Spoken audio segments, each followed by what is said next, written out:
Welcome to Fast Tracking Scotland Summit 2020. Thank you everyone for joining us this morning at the opening plenary. We're going to have I only have 15 seconds to tell you all about the unmissable housekeeping issues just now. This is the opening plenary with Dr. Daniela Brawley, Colin Stewart, Bertrand Antoine, Councillor Mary Hunter and myself opening this summit. For those of you who have not used Zoom before, we want you to take part in all of this summit throughout the next 3 days. Submit your questions using the Q&A function down at the bottom of your screen. And you can also use the chat function to chat amongst yourselves, among all panelists and attendees. Please make sure you use that as well. If you want to make sure that your name appears how you'd like it, then please do that as well. You can see on the screen exactly how to do that. I'd like just to thank our sponsors who have made the Fast Tracking Scotland Summit happen, but be clear that they have not endorsed, supported or paid for any of our speakers. So welcome to Fast Tracking Scotland. 2 years ago, we came together in the Glasgow Science Centre to discuss the possibilities that the Fast Track Cities initiative could bring Scotland. At that time, none of our cities had signed up, and we had not joined global leaders with a commitment to end the HIV epidemic by 2030. Shortly after the first Fast Track Cities Summit, Glasgow signed up to become Scotland's first Fast Track City. It did so with the backdrop of an ongoing outbreak of HIV among people who use drugs and a desire to not only control and eliminate onward transmission within those people affected by the outbreak, but across the city as a whole. This leadership, not just within the NHS or Health and Social Care Partnership, but on behalf of the people of Glasgow, is crucial to ending the HIV epidemic in our most urban areas. Very quickly, Scotland's cities followed that leadership. In September 2019, Aberdeen joined the initiative. In October 2019, Dundee joined the global partnership. And in November 2019, Edinburgh signed up. So I guess that begs the question, Stirling, Perth and Inverness, where are you? Our ambition for Scotland to become the world's first fast-track country, where all the cities and central government sign the pledge, is still on track. more so after the Scottish Government's announcement on World AIDS Day just a few days ago, committing to the work that is needed to eliminate new HIV transmissions. As part of the Fast Track Cities initiative, cities signed up to meet and exceed the UNAIDS 1990 targets. If you haven't already seen, I'm delighted to announce that all 4 of Scotland's Fast Track cities have met and exceeded those targets. But we need to keep it up. Testing is a crucial part of our recovery from COVID-19 when we're building back our services again. Today marks the start of the Fast Tracking Scotland Summit 2020. We come together in very different circumstances, online and most likely in our own homes.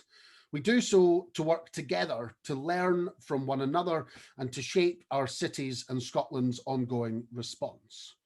What was meant to be another 3-hour event in Glasgow's Science Centre has turned into something much more. We've been able to be much more ambitious in an online form. This is the first of 18 sessions over the next 3 days. We're joined by over 60 speakers from Scotland, the UK and globally. And when I last checked, over 375 participants had registered to take part. Thank you to everyone, our speakers, our participants and my team working behind the scenes to make this happen. We have something for everyone, from this morning's opening plenary, where we'll hear about some of the leadership from our politicians, our NHS and people living with HIV, to the launch of the Public Attitudes on HIV in Scotland report later this morning. You can join me in conversation with Peter Criken to discuss safe drug consumption facilities, and then the importance of ensuring people living with HIV are involved in Fast Track Cities. We'll be hearing about new research to improve access to sexual health services for trans men, trans women and non-binary people before our most popular session of the day, dealing with an outbreak, Glasgow and people who use drugs. There is truly something for everyone over the next 3 days, and all the sessions will be recorded so you can catch up on anything you miss. I believe this conference shows Scotland's unique response. The way in which we all work closely together, our politicians, clinicians, academics, third sector, and vitally people living with HIV, and everyone else in between. This unique response for a small country is what we should export. I'm delighted that this conference means we can show off to the world and help as part of the global goal to end the HIV epidemic. On behalf of myself and my team at HIV Scotland, I'd like to thank you all for joining us, whether you're here live or watching on replay. Your commitment to learning, developing and sharing knowledge is vital in our shared mission to reach zero. But we need to ensure that zero works for everyone. That it truly means zero new HIV transmissions, zero HIV-related deaths, and zero stigma and discrimination. It also needs to mean much more. Without a cure, zero needs to mean 100% quality of life for people living with HIV too. It needs to mean a supportive environment where people living with HIV can thrive. We can't leave anyone behind, and we can't simply get to zero new transmissions and think that the job is done. I know over the next 3 days, we'll discuss the very communities most impacted by HIV. So let's all commit ourselves to that shared goal and make sure that that shared goal is for everyone. Now, I'm delighted to introduce our first keynote speaker from Geneva, Dr. Fwode Zamaga from UNAIDS, who will address the conference now. This is UNAIDS. One greeting from Geneva. It is really a great pleasure to deliver this message on behalf of UNAIDS. We would like to thank Scotland for organizing this special summit and for the leadership and commitment to fast-track the HIV response. We also congratulate you on the progress that has been made in the HIV response. Scotland has surpassed the 390 targets and has shown that their interventions are working to prevent HIV transmission and ensuring good quality of life for people living with HIV. We believe that by going the last mile and addressing the outstanding barriers, Scotland could show the world that what it makes to achieve zero new HIV transmission, zero HIV-related death, and zero stigmas and discrimination. But as we know, in order to reach the end of the AIDS, more needs to be done. We need to strengthen service delivery, to identify HIV infection early, and keep people on treatment, as well as reduce stigma and discrimination. That means focus, leadership, transparency, and partnership. Stigma and discrimination continue to hinder us from reaching our goals and ensuring that every people living with HIV or vulnerable to infection is treated with dignity and respect.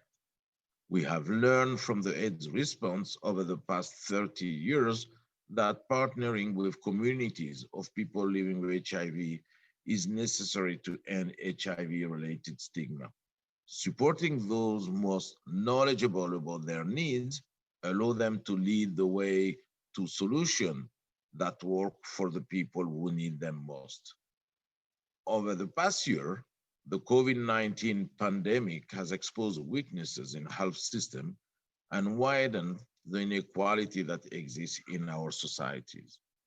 This is threatening the progress that the world has made and our gains against HIV. Like HIV, COVID has affected the most vulnerable population, highlighting once again how health is interlinked with social and structural factors.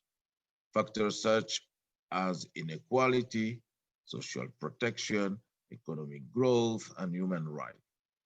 That is why the theme of this year of World AIDS Day, Global Solidarity Share Responsibility, that was celebrated just a week ago, is both timely but also timeless. The HIV community has mobilized to defend our progress and to protect people living with HIV and other vulnerable groups, whether campaigning for multi-month dispensing of HIV treatment, organizing some home delivery of medicine, of providing financial assistance, food and shelter to people in need.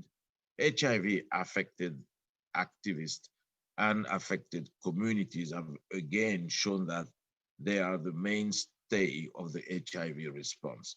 UNAIDS salute you. It is the strength with its community, inspired by a shared responsibility to each other, that has contributed in great part to our victory over HIV. But our global goal of ending the AIDS epidemic is off track, and we must put people first to get back on track. We must end the social injustice that put people at risk of contracting HIV, and we must fight for the right for health. Under the leadership of UNAIDS, a new set of global targets has been developed that will guide the HIV response towards 2025 and address the inequality on which HIV, COVID-19, and other epidemics thrive. New ambition anti-discrimination targets call for less than 10% of countries to have punitive law and policies, less than 10% of people living HIV and key population to experience stigma and discrimination, and less than 10% of women, girls, people living HIV and key population to experience gender inequality and violence. Cities are critical to reaching these targets by providing services that are innovative, safe, accessible, equitable, and non-discriminatory, and by embracing the importance of partnership. The Fast Track City initiative calls on cities to embrace a comprehensive approach to HIV that include new prevention tools such as PrEP and the use of U=U to tackle stigma and discrimination, to end the epidemics of TB and viral hepatitis, and to integrate HIV with these and other services. We congratulate the 4 Scottish cities that has already joined the Fast Track Cities initiative, and we are happy to support additional cities to come on board and for the Generation Zero campaign to raise HIV awareness and end stigma and discrimination. UNAIDS also fully endorsed the Scotland Zero HIV Strategic Plan and the guiding principle of preventing HIV, ensuring access to treatment, care, and support. We continue to count on the commitment and leadership of countries such as Scotland to ensure the success of the coming global HIV strategy and in ending AIDS as a public health threat by 2030. I wanted to thank you.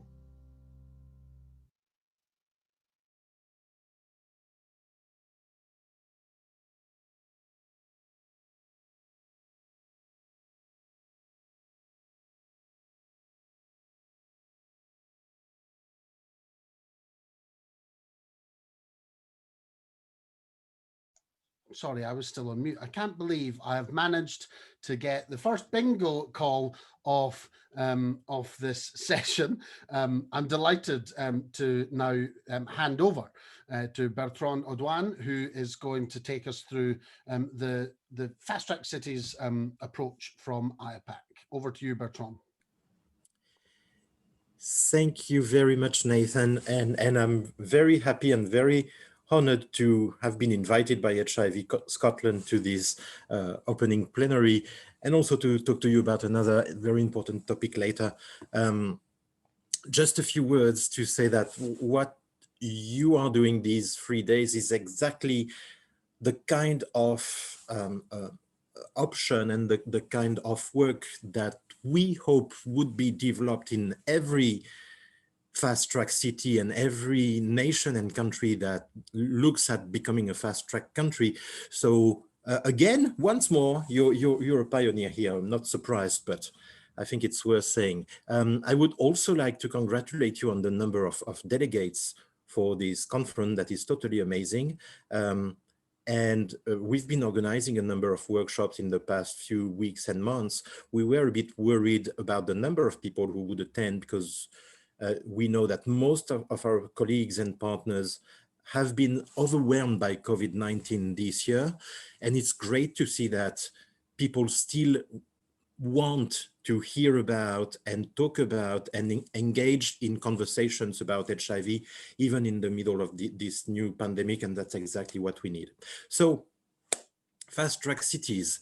On the next slide, I just remind you of what it is about. It was founded 6 years ago now on World AIDS Day 2014 by 4 organizations. One you've just heard, UNAIDS, with my friend Fodé. The city of Paris that had a long history of supporting HIV programs, both locally in Paris, but also in developing countries, mainly in Western and Central Africa, as part of the city's budget. UN Habitat, that is helping us reaching out to cities that have challenges in terms of human settlements and entangling the development of HIV priorities within the increase of the quality of habitat in these cities. And us, IAPAC, so for people who don't know us, we're a membership organization of HIV care providers, and we're the technical partner of the initiative. So the reason why we chose to focus on cities at the beginning of the initiative was because we all know that many cities had been developing and implementing innovative programs tackling HIV. But when you went to global arenas, when you went to UN meetings, when you went to global conferences, you heard about international organizations like mine, you heard about other UN organizations, you heard about governments, but you never heard about what the cities were doing. When at the same time, we knew that a good part of what was happening and what allowing us to make progress in the fight against HIV was made at the city level. So on the next slide, I'm just reminding you of the initial objectives of the initiative when we launched it, which were the 390s and zero stigma and discrimination. And I'm very happy that both Nathan and Fodé have already insisted on this zero stigma and discrimination. It is crucial to us as part of the initiative. And we really make the point every time we get an opportunity that we won't reach any of the 90s if we still have a high level of stigma and discrimination. And it's important when you develop programs at every step of the prevention and care continuum to consider whether these programs will help in decreasing stigma and discrimination, including in healthcare settings. That's, to us, central to the initiative. Then on the next slide, I show you example of what has been added to the initiative objective since we launched it at the request of member cities, which is really interesting. So the first one obviously is getting beyond 1990 towards epidemic control and zero new infections. That's obviously the main central objective for Scottish fast track cities today, which is great. As you know, it's not the case yet in most cities in the world. There's still fighting to reach the 390s and decreasing the stigma and discrimination. But it's great that some cities have gone beyond the 390s already.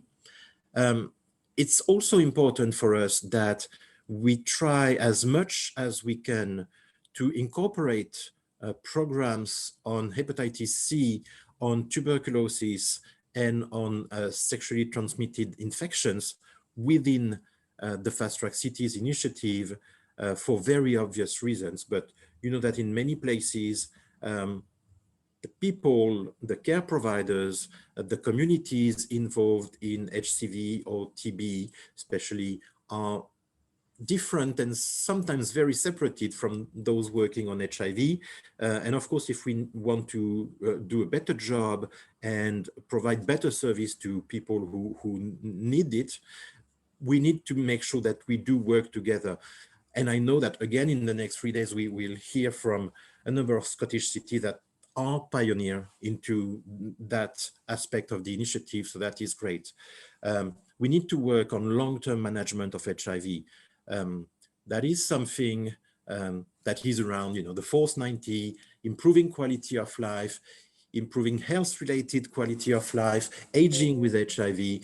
These topics have emerged in the past few years in Europe and North America. They are now emerging everywhere in the world, of course.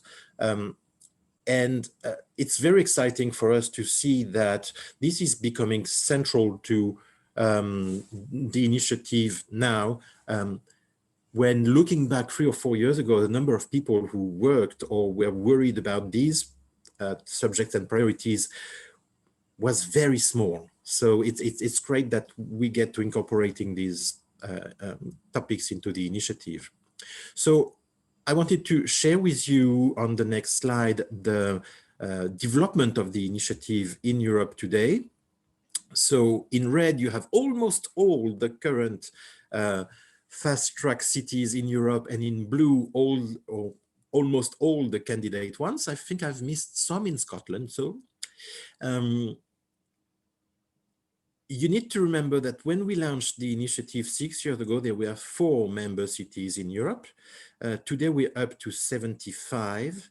And if you look at the map, we will be up to about 130 or 140 when all these cities have signed up. I want to draw your attention to 2 aspects of the development of the initiative today in Europe on the next 2 slides.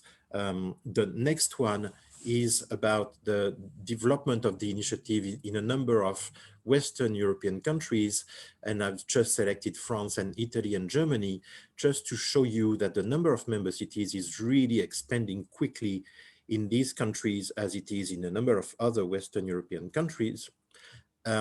The challenge for us is exactly the one that Nathan described in his opening remarks, transforming isolated fast-track cities in one country into a network that makes it a fast-track country. And it is not about forgetting about the importance of local initiatives, because that's what fast-track cities is about, but about making sure that the innovations and the inclusion of all stakeholders at the city level help calling for policy changes at the national level and have an impact at the level of the nation or country, and at the same time that what's in the global national HIV strategies is implemented at the local level in fast-track cities. We're starting doing that in a number of countries in Western Europe. Scotland is next, so don't miss it. The other very important development, and that will be my last point for these opening remarks, is the development in Central and Eastern Europe for very obvious reasons of epidemiology, and another very obvious political reason, which is that, as you know, in many of these countries, the level of stigma and discrimination is still very high. And it's important for us from an epidemiologic, from a public health perspective, but also from a political perspective, to make sure that we do partner, support, and twin with as many cities in Central and Eastern Europe as we can. You will see city there from Poland, from Bulgaria. I think there is one from Slovakia. We are working on adding Budapest in Hungary, St. Petersburg, Minsk. All these cities we need to work with, we need to partner with, we need to support communities, and we need to help them working quicker towards 1990 and working much quicker towards zero stigma and discrimination. So that's the kind of global solidarity that the initiative is about. Local initiatives in fast-track cities, as the ones we'll discuss in Scotland, are the reason why the initiative was started. Working on a nationwide network of fast-track cities, as you are doing today, is the second point. The third aspect is international solidarity and sharing of best practices at the international level. That's what we're working on. Voila, I'll be open for questions and well, hopefully answers later in the conversation. Thank you very much again for inviting IAPAC. Thank you, Bertrand. I'm now delighted to be welcoming Councillor Mary Hunter from Glasgow City Council. And of course, Glasgow became Scotland's first fast-track city in 2018. So delighted to welcome Councillor Mary Hunter. Thank you, Mary. Okay, thank you. Apologies, I'm on my phone this morning because my laptop died, so hopefully it's not too shaky. But thank you for inviting me, and I've been invited to speak about political leadership over the past year and why it's important. So I wanted to start by reflecting on the Fast Track Cities conference held in the Barbican in September of last year, which I was privileged to attend. It was one of the most truly global events I think I've ever been at, and I had a lot of really interesting conversations. It was evident that sometimes very different groups of people were most at risk of HIV in different countries. But what they all had in common is that they were marginalised groups, usually experiencing high levels of stigma for one reason or another. And I guess that's why political leadership is so important. These are groups of people who've been failed by their respective societies. And there's a big opportunity, I think, through fast track cities to add some urgency into addressing that failure. The group that's of most concern to me in my political role is our population of people who inject drugs in and around the city centre. And I'm sure there are many people out there watching this who are actually a lot closer to this than me, so excuse me if I'm going over old ground. But since 2015, with the publication of Taking Away the Chaos, Glasgow has been trying to move towards offering a safe place to inject, where people can be given support and helped into treatment.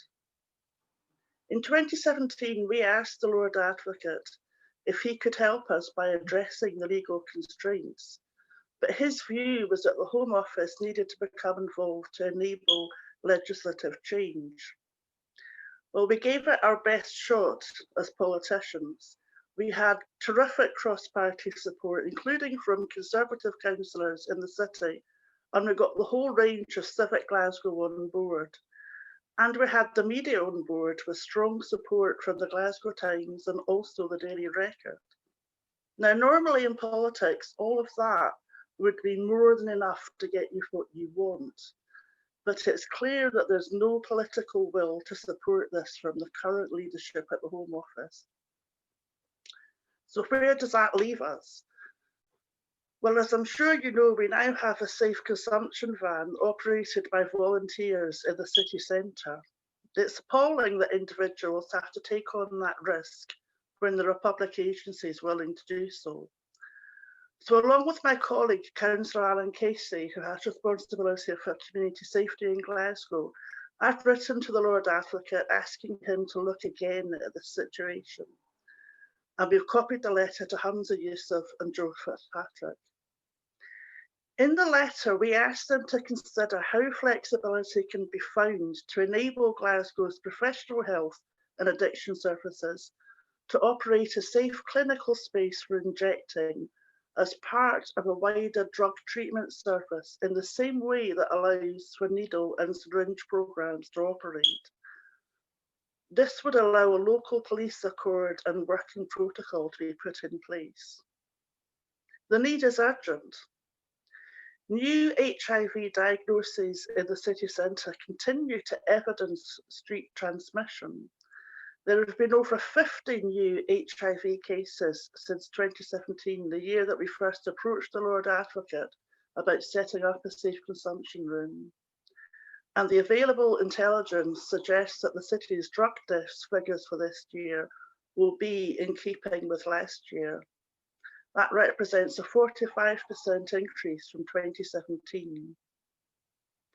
Everyone agrees that this situation represents a public health emergency, and it's one which has been exacerbated by COVID. We've seen significant increase in homelessness during the pandemic, with a large number of homeless people with multiple and complex needs accommodated in the city centre. Our services have adapted to respond differently, but the lack of access to a safe clinical space for injecting remains a huge problem. Rapid access to harm reduction during the next period as services continue to be under pressure is urgent. A safe place for people who inject drugs is essential to pandemic recovery planning to protect those most at risk from bloodborne viruses and other drug-related harms. That's the case that Glasgow's city government is making to the Lord Advocate, and we're looking for strong political leadership now from Scottish ministers to help us. Obviously, any support I can get from our other fast-track cities and from people in this forum will be hugely helpful. I don't want to end leaving you with the impression that everything is grim, because it isn't. There's been a huge amount of work done over the past year. I'm sure we've all found that in some ways COVID has made it easier to respond quickly to changing circumstances. And the involvement of fast-track cities has been really helpful in Glasgow in drawing together different strands of work and giving it all an added imperative. But that issue of public injecting remains an enormous challenge. We really do need to be able to respond to it in the way that we know from the experience of countries all over the world is most effective. So thank you for listening to me, and I will be very happy to follow up everything else that's covered in the conference and to work with any and all of you on this extremely vital issue. Thank you. Thank you, Councillor Hunter, for that presentation. I'm now delighted to be joined by Dr. Daniela Brawley, who is the clinical lead for HIV in NHS Grampian and been working with Fast Track Cities in Aberdeen. Over to you, Daniela. Thank you, Nathan, and thank you everybody for inviting me to speak today. It sounds like a fantastic 3 days, which I'm really excited to be part of. So I was asked to speak about clinical leadership, and if I can get my first slide, just to be extremely clear here that clinical leadership only exists as part of a multi-agency and multidisciplinary team. This is our team in Aberdeen when we got our official sign-off for Fast Track Cities. A really good day, pre-COVID as well, may I add. And here, as you can see on the right, are all the partners that are involved: Aberdeen City Council, the Health and Social Care Partnership, NHS Grampian. And one of the key players who you'll hear later on today is our Positive Voice, who are our peer support and patient forum, who have been absolutely instrumental in getting us sign off for Fast Track Cities. So if I move to my next slide. However, what does clinical leadership mean in terms of Fast Track Cities? And I suppose what I can talk about is my experience over the last year or so. From my point of view, it's been really important to build on our existing structures and partnerships that we have in Scotland. I think we're really lucky to have the Scottish Health Protection Network, which has the HIV clinical leads, which then have a direct route into Scottish Government via the strategic leads. And that's been really fantastic to have that high level input. As part of that, we've also had formal managed clinical or care networks, which have included multi-agency partnership working, and also local partnerships, which have often been informal or have predated these more formal arrangements. And for example, in Aberdeen, we've always had a clinic set up with Alcohol and Drugs Action for testing. I think it's really important to work equally with partners. I know we say that, but I think it's really important to make that a reality. As a clinician, and I think we're always sometimes guilty of looking at the clinical outcomes. What is our treatment rates? What are our undetectability rates? And again, echoing the previous two speakers or three speakers' discussions, actually, we really need to look at stigma and discrimination first of all, because we won't achieve those other outcomes unless we do that. I think this year has really highlighted as well that it's really important to be an advocate for the Fast Track Cities outcome, regardless of what our roles are. Often we wear several hats in our jobs, and it's been really difficult this year trying to keep focus on HIV and Fast Track Cities outcome when there's been so many competing priorities. And with that in mind, I think it's important that we're transparent and recognise and communicate the challenges that we have. Next slide. However, looking more positive, we have had lots of achievements, and these achievements have been pre and during Fast Track Cities, and are really an example of our multi-agency working locally, which I'm sure has been replicated all over the country. So we have, as I said before, our fantastic patient forum and peer support group.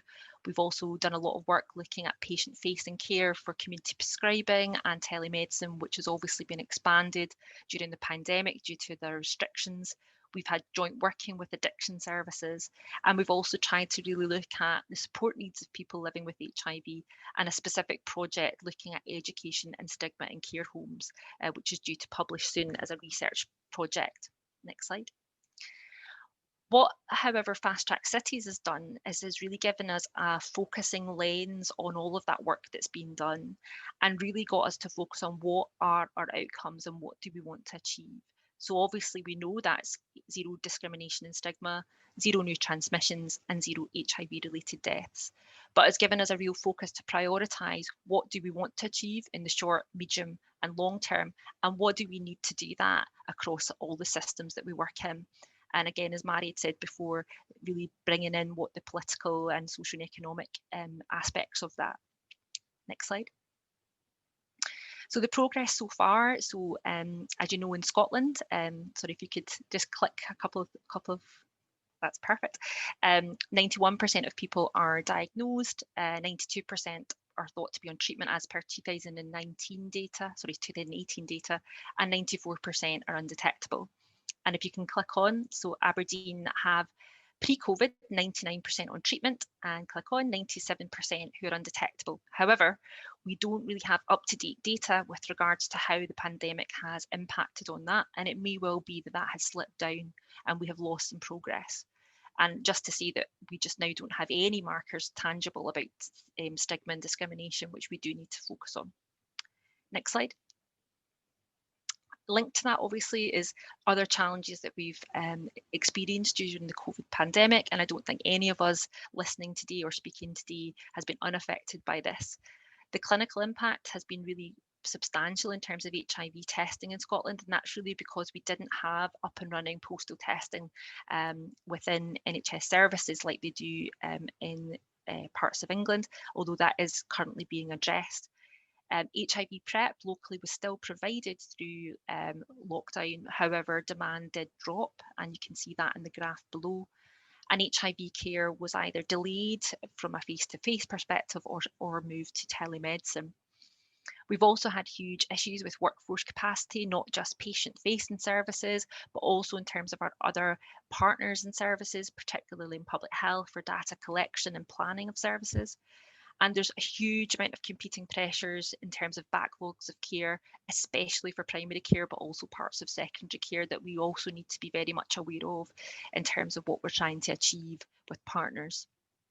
And lastly, again, echoing a lot of what Mary had said before, we all know that COVID has had a disproportionate impact on our most vulnerable groups in terms of the direct impact of the disease, but also in terms of the socioeconomics and societal impact. And I think this has been really important that we take that on board, get as much data as we can so that we can focus our priorities on people who are most at need. Next slide. However, I don't want to end on a negative point. I think there's been a fantastic local and national rapid response to the restrictions and the challenges of COVID-19. So within our local area, we've continued to meet throughout the lockdown period on Teams to look at our priority areas and look at what we could actually achieve during that time. So that was focusing on HIV testing solutions through third sector postal options, looking at publicising services and trying to get that information out to the most hard to reach groups, and also looking at options for treatment and care, so expanding community prescribing and telemedicine. And there's also been a lot of national work done, and I cannot speak today without mentioning this. There's been a huge amount of work between board areas and clinical leadership groups that has been hugely supportive in terms of services delivering care. And as we move on to 2021, locally, we're doing a COVID-19 impact assessment and looking to change our priorities with regards to that. And nationally, the sexual health leads have a recovery plan, which include aspects of HIV care, particularly testing access. And there's a very welcome and expected document from the Scottish Government due in early 2021, looking at a recovery plan or an interim framework. Next slide. So I think the road ahead for 2021 hopefully will be one that it will be bright and positive for us. My three take-home messages from the last year are that teamwork is absolutely essential, whether that's within your local team, regionally or nationally. We're all facing challenges, and actually the only way that we can work towards that is to share practice. And it's great to be here today to do that. I think it's really important that we focus on our priorities and really think about what that is. And for us locally, and certainly on speaking to colleagues nationally, that is stigma, which has again been brought up several times already today, but also universal equity of access. So who is the most at need, and how do we target our services and make our services most accessible in terms of not just treatment and care, but also prevention. And I think lastly, and I think it's good to sign off with this one, continue to be inspired by everybody around me. And I'm sure I'm going to continue to be inspired over the next 3 days. So thank you, everybody. And I'm happy to take questions that I may or may not be able to answer later on. Thank you, Daniela, for that. And we'll get to the Q&A very shortly. Now, from clinical leadership in NHS Grampian to the leadership of the community, and our Positive Voice Grampian have been leaders in taking forward a community response for fast track cities in Aberdeen. And I'm delighted to be joined now by Colin Stewart from our Positive Voice Grampian group. Thanks, Nathan, and thanks for inviting me. I've been asked to speak about community leadership and how that involvement can cause change. So first of all, what is our community? What do we define as our community? Is it people living with and affected by HIV? Or is it PrEP users? Is it most at risk, the Black, Asian, minority, ethnic? Sorry. ethnic communities, injecting drug users, sex workers. That's a wide encompassing bracket, but should it just be defined to those groups? Or is there actually a need for every human being to be part of the community and to raise awareness for all? Click, please. Everyone is part of our community. Does this sound familiar? We must all play our part. We have to all follow the guidelines and rules. That is the only way we will beat the virus. Maybe that may have been said about COVID-19, but it is equally true about HIV. Next slide, please. So how did our positive voice come to be? Well, in 2016, Gay Men's Health lost their funding and closed down. And then in 2017, Terence Higgins Trust had to shut its Aberdeen office, which left Grampian with no support outside of the NHS for people living with and affected by HIV. Not only was there no support, but there was no way for people living with HIV to have their say or get involved. Next slide, please. We set up our positive voice in March 2017 in conjunction with HIV Scotland and NHS Grampian. Our volunteers are either people living with HIV or experienced in providing support in the sector. We started by discussing the aims and objectives of the forum. What do we want and need for people living with HIV in Grampian? In September 2017, we launched our website, ourpositivevoice.org, and we created our constitution. In early 2018, HIV Scotland had their funding cut and weren't able to provide us with the same level of support. But that meant that we had to develop on our own, and we became self-sufficient in partnership with NHS Grampian. Next slide, please.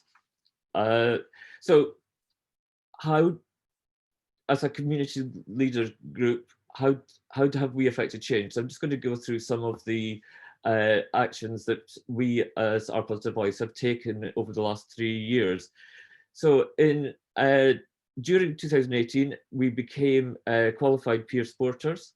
And after finishing the training, we met up with doctors and clinicians at both the Health Village and Aberdeen Royal Infirmary to introduce ourselves and explain what we were going to be doing. And then we started providing peer support. We linked with Aberdeen Health and Social Care Partnership and had a meeting with the Senior Wellbeing Coordinator. That was an important meeting for the development of Our Positive Voice because that opened some doors to the contacts that we need. We created our strategy and action plan, and we shared that through the City Council and the Health and Wellbeing Partnership. We started to raise awareness of HIV in the present day and raise the profile of Our Positive Voice through meetings with Council, with the help from NHS Grampian. We met up with Angela Scott, who's Aberdeen City Council's Chief Executive, as she had heard about us and wanted to know more about us and to show support for what we were doing.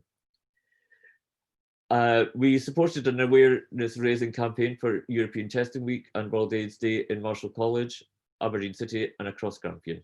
Next slide, please.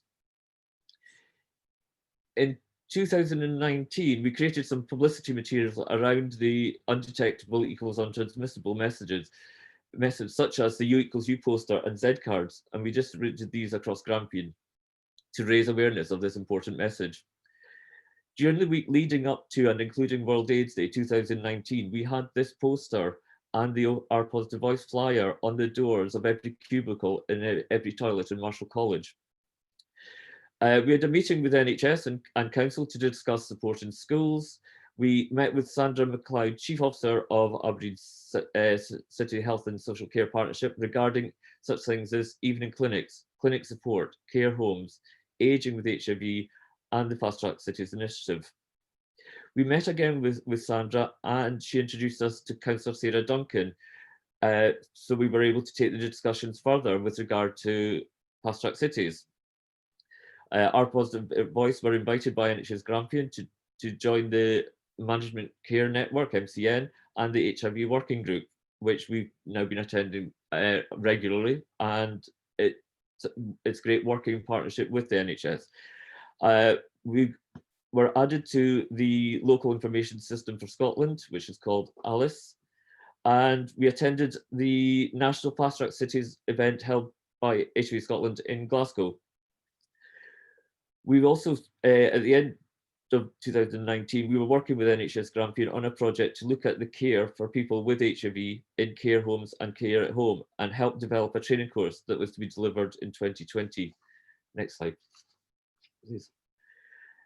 In 2020, so to ensure the well-being of our peer supporters, we met with the clinical psychologist from the Health Village and arranged for her to provide support to our peer supporters during ongoing peer mentoring. We were also introduced to NHS Attend Anywhere, or its other name is Near Me, as a platform to help provide peer support. That was actually a very fortuitous meeting because of what was about to happen in 2 months. We attended HIV Scotland's advisory network to share plans and good practice from localities, and although we had the council agreed to the fast track initiative back in September, October, we finally got the declaration signed by the Lord Provost in beginning of 2020.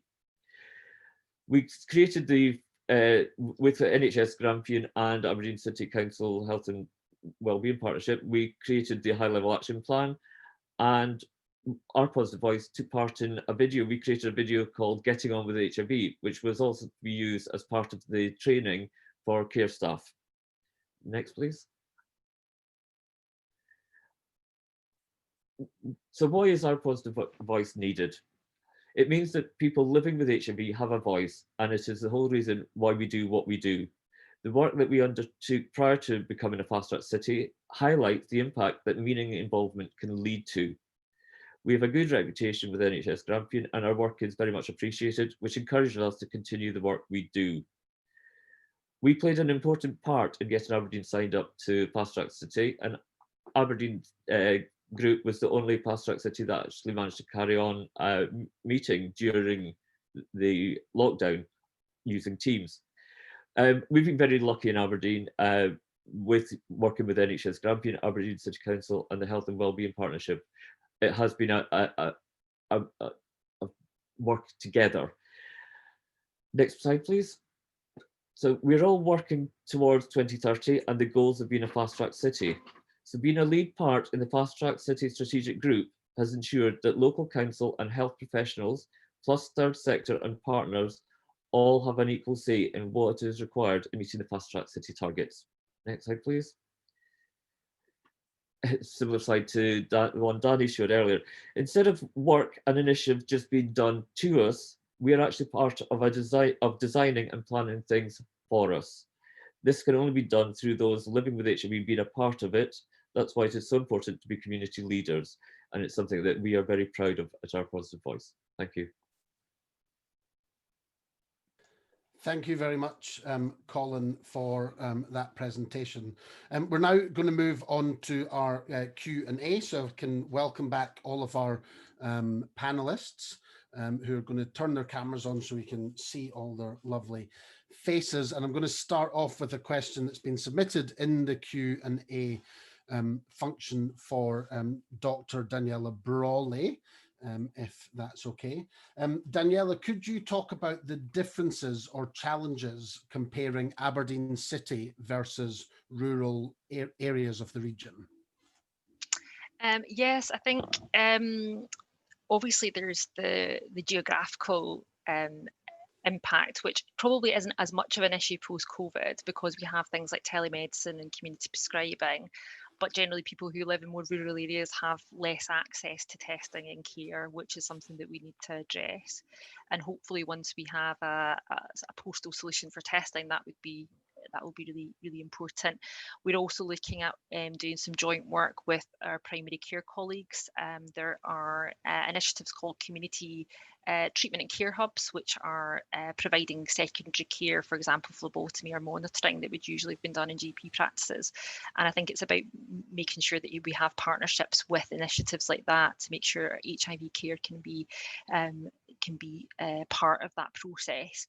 I think the main issue for us is that we have at least some anecdotal data, but as I said before, the data we have around stigma and discrimination isn't great and we need to improve that.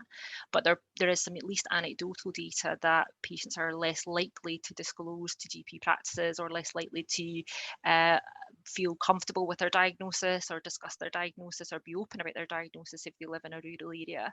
And that obviously has an impact on that person's well-being, but also in terms of how we can have joint up care for their holistic care if we're not able to discuss that diagnosis with their GP. So I think that is the sort of main differences that we see in terms of our clinical practice. And certainly there's been a commitment that although this is a Aberdeen fast track cities, that because a lot of the work we do is pan-Grampian, that will be replicated across the city, Shire, and indeed in Moray as well. Thank you, Daniela. Now, Bertrand, the next question I think is an interesting one, because we've talked about how zero stigma and discrimination is a key driver for the Fast Track Cities initiative. What is being done to create measurements for that in the Fast Track Cities network? Interesting and very tricky. Basically, to take one step back, globally, measuring data, collecting data, using data is still a challenge in many countries. It is even more of a challenge in a majority of fast-track cities. When we started the initiative, a huge majority of cities didn't have city-specific data. One thing probably a lot of people already know is that prior to publishing their World AIDS Day report, one of the main jobs that UNAIDS does every year in the 3 to 4 months leading to World AIDS Day is working with national governments to correct data and measurement that they get, not even on stigma and discrimination, but I'm talking about epidemiological data. In a number of countries and cities that I won't name because I don't want to blame anyone, there are huge discrepancies between city data and national data, including in Western Europe. So it is a global issue when you try to implement an initiative based on measuring data. Measuring stigma and discrimination has always been a challenge. I've been involved in HIV for 27 years now. And I've heard that question for the past 27 years. We've tried to work with GNP Plus a lot on measuring stigma and discrimination and using the stigma index that they developed. But what we are told by many member cities is that the stigma index needs adapting to the local context in many cities to be able to get used in a relevant way at the local level. We're currently working with another group called HIV 360 that is developing scales to measure stigma and discrimination and measure quality of life. Quality of life is another topic, but with a similar issue, which is how do we measure it? But a different background that if you look at it, there are like 15 or 16 different scales available to measure quality of life. So, you know, which one is more relevant, which one is less relevant? And I'm not an epidemiologist myself, so it's very hard for me to say. But I think we should make a difference between two aspects of it. One is making sure that as much as possible, each fast track city uses the same scale to measure stigma and discrimination. And I think we need to be realistic and say that it is a long-term goal. We are not there yet. And the other aspect of it is making sure that by any means we do measure stigma and discrimination in the city. And we have ways, even if it is anecdotal, but we have ways to know whether the level of stigma and discrimination is decreasing in every fast track city. At the moment, everyone is using their own scales, honestly, and their own measurement tools. And to a point, it's not so big an issue as long as it is taken into consideration. Colin, as someone living with HIV, how would you like to see stigma and discrimination measured by cities or countries? Well, there's one thing that I attended a meeting a couple of years ago with the police when they were looking into the different categories of what's it called, violence that is out there. So there isn't a category for discrimination against HIV or about or homophobia, and that was something that we were trying to get added in. Was when somebody reported a crime, they could report it as a homophobic attack or attack about their HIV status. So I would like that added into law, that there was an actual item that you could use as a marker for stigma. Thanks, Colin. And there's been another question submitted in the Q&A for Dr. Brawley and you, Colin. So talking about working in rural and remote areas, are you finding that other care providers, and I think you mentioned this briefly, Colin, specifically around social care, how are they engaging in the work of Fast Track Cities in Grampian? And is there any learning that you can both share? Do you want me to go first, Colin? Yes, on you go. Yeah, so obviously our services actually clinically sit within the health and social care partnership, so that's been really useful in terms of trying to make those links. There's been a big buy-in in terms of education, and as I said briefly in some of the talk earlier, we've been focusing on doing work around care homes. One, because we felt that was a gap, and two, because of some local issues. And actually the response from the care homes and social care has been really, really positive, actually, in terms of wanting to get engaging with our kind of initial work, and also looking forward in terms of that, embedding those messages in training. So it's been really, really good from our point of view. I think people have really wanted to get involved. I think over the last year, obviously, as I said before, that's been a challenge because there's been lots of competing priorities, obviously particularly within the care home sector. So that work is on hold at present, but that's just one strand of the work that we're doing. And I don't know if Colin wants to add anything. I think Colin was involved in housing as well.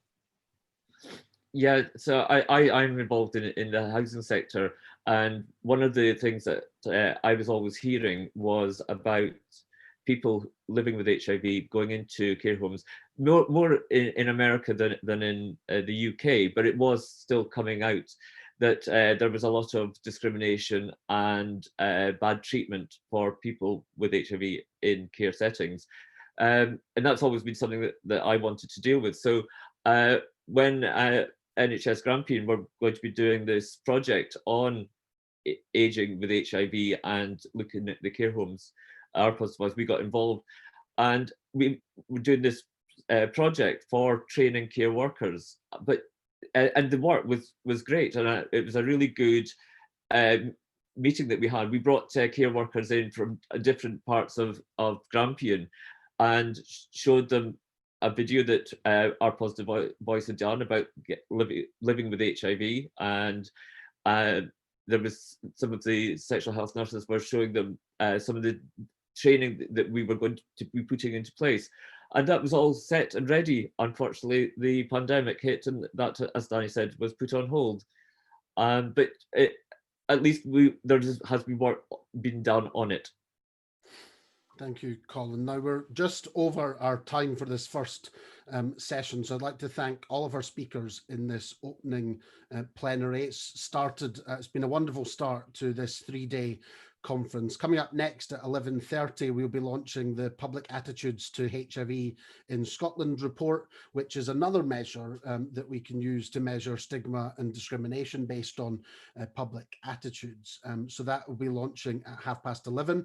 I hope to see you all there. If you're not registered already, head to ftc.haysummit.com to click to register, and you'll be able to get into that for free, of course. But I'll finish off by just saying thank you to Colin, to Bertrand, to Daniela, and to Councillor Mary Hunter for taking part in this opening plenary. It's been an inspiring start to this conference, and I'm looking forward even more to the next 3 days. So thanks everyone for joining us, and we'll see you in one of the sessions coming up over the next 3 days. Thank you and goodbye.